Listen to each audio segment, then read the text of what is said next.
Hello, everyone, and welcome to session number 7 of Healthy Church Systems. We've talked about a lot of different things, getting people in the door. Now, what are you going to do with them once they're there? Follow up is such a critical key because people want to know that you notice them, and people want to know that you care for them. Absolutely. And all the research that I've read, Pastor Tony, has proven. We went through a period of time years ago in the church where it was like, hey, no hassle guarantee. Hey, we won't bother you. Hey, we won't reach out to you. And whether it was COVID and everything that's happened past that, the statistics are actually showing people want to be bothered. They are looking for connection. They want to know you care. So this is a critical component to the health and growth of your church. So today we want to just give you some tips on how to do that. And the first one is to be friendly, but don't overdo it. Okay, so here's what we mean by that. We've talked in the earlier videos about being friendly from the parking lot, obviously until the lobby, and being able to smile. I've got people outside smiling, greeting them. We've got the ability for them to turn their flashers on, you know, if they're a first time, if you want to make a sign that says, hey, if it's your first time, turn your flashers on. However you want to choose to identify first time guests. We want to be friendly in the lobby.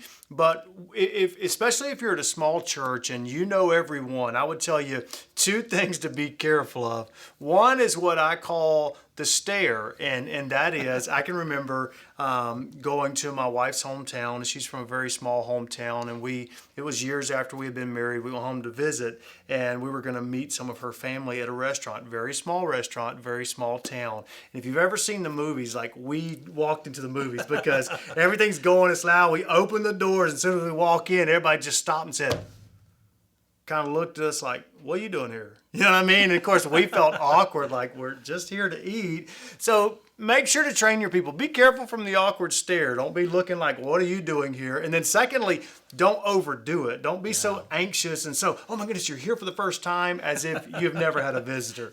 Let's make sure that we're not too overzealous, as you say.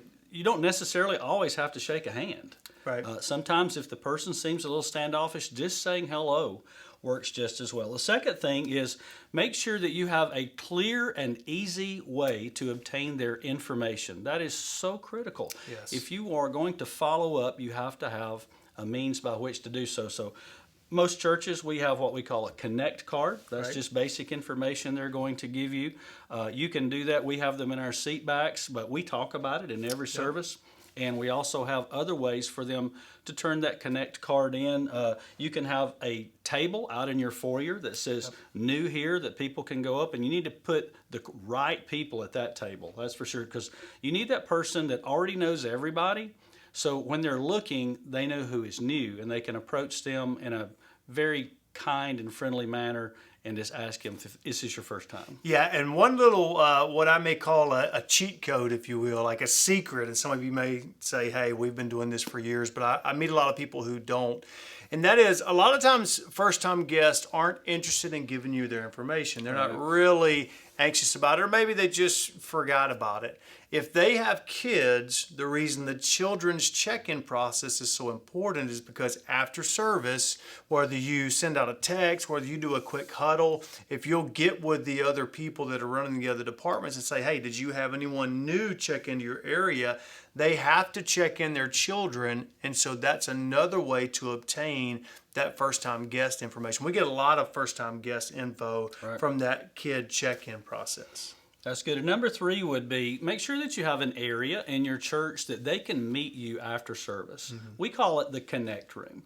So I encourage every person to fill out that Connect card, and I tell them, hey, I'd love to just have a couple of minutes of your time. As you exit these doors, if you look to your right, you're going to see a big sign that says Connect. If you'll simply go in that room, I'll be in there in just a few minutes. I'd just love to know your name and give you a free gift from our church today. Yeah, and if you don't have a spare room, even if you just take somewhere in the lobby that maybe an information desk or something you might have out there, or maybe you just have a sign that says, hey, if you'll meet me right right out in the lobby where it says connect or where it says whatever phraseology you want it to say. And then you just make sure to get out there and are able to connect and just have a conversation. And in that conversation, really what we're trying to do is thank them for being there. Just, man, what an honor for you to take time and be here. We would love to follow up with you and be able to connect with you and let you know more about who we are.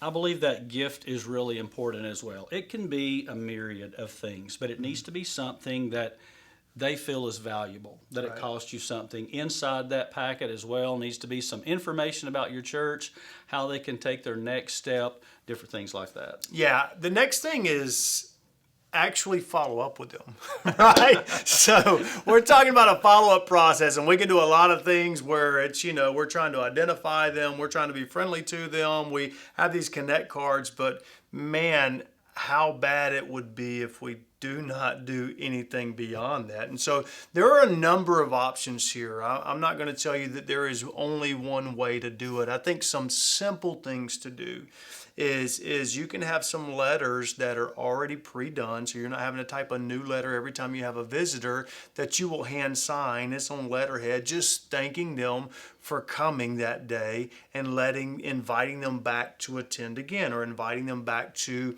a next step that you may have. I think we now more than ever are back to a physical phone call is a nice gesture. What other things have you guys noticed? I'll tell you our process, what we do. We get the Connect card immediately. We mail them a follow-up postcard that tells them, if you'll bring this card back and enter it into a box at the information desk, we're entering you into a drawing for a $50 gas card.